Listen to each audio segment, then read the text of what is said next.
ডাক্তাররা আমাকে খুব সহযোগিতা করছে, আমাকে যতটুকু করার দরকার অতটুকু পর্যন্ত আমাকে হেল্পিং করছে। অনুরোধ ওনারা যেন আমাকে মাফ করে দেয়, যার কারণ ওনারা আমার যেরকম করছে আমি ওনাদের জন্য কিছু করতে পারিনি।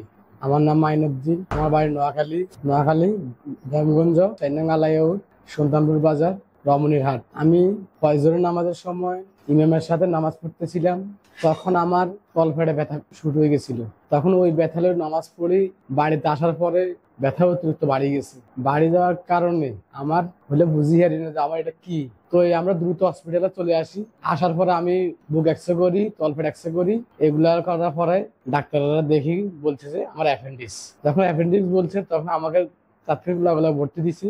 আমাকে ওনারা লগে ভর্তি করছে, লগে আমাকে উঠিতে নিছে, অপারেশন করছে। তাই যাক, আলহামদুলিল্লাহ, দশের দোয়ায়, আমার মা বাবার দোয়ায় আমি এখন খুব সুস্থ আছি। ডাক্তাররা আমাকে খুব সহযোগিতা করছে, আমাকে যতটুকু করার দরকার অতটুকু পর্যন্ত আমাকে হেল্পিং করছে, আমার দিকে কেয়ারফুল করছে, আমাকে অযত্ন করণে যত্ন করছে।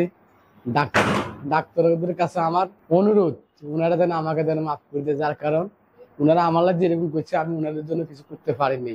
আশা করি এই হসপিটাল আসার পরে এখন আমি আলহামদুলিল্লাহ সুস্থ আছি, সুস্থতা ভোগ করতেছি।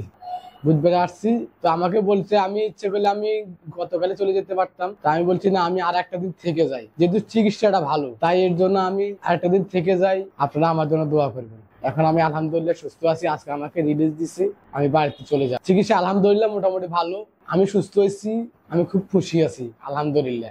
জীবন আলো হসপিটাল, ওইখানে চিকিৎসা ভালো, উন্নত মানের চিকিৎসা, ওইখানে ডাক্তারও ভালো, ওইখানে সকল কিছু দিতে সুযোগ সুবিধা আছে।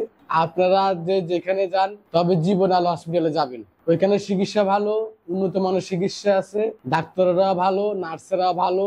ঘন্টায় ঘন্টায় নার্সেরা আসে, কথা বলে রুগীর সাথে, রুগীকে আনন্দ দেয়, যেন রুগীর যেন মন খারাপ না হয়। তো সবাইকে বলবো আপনারা সবাই জীবন আলো হসপিটালে যান।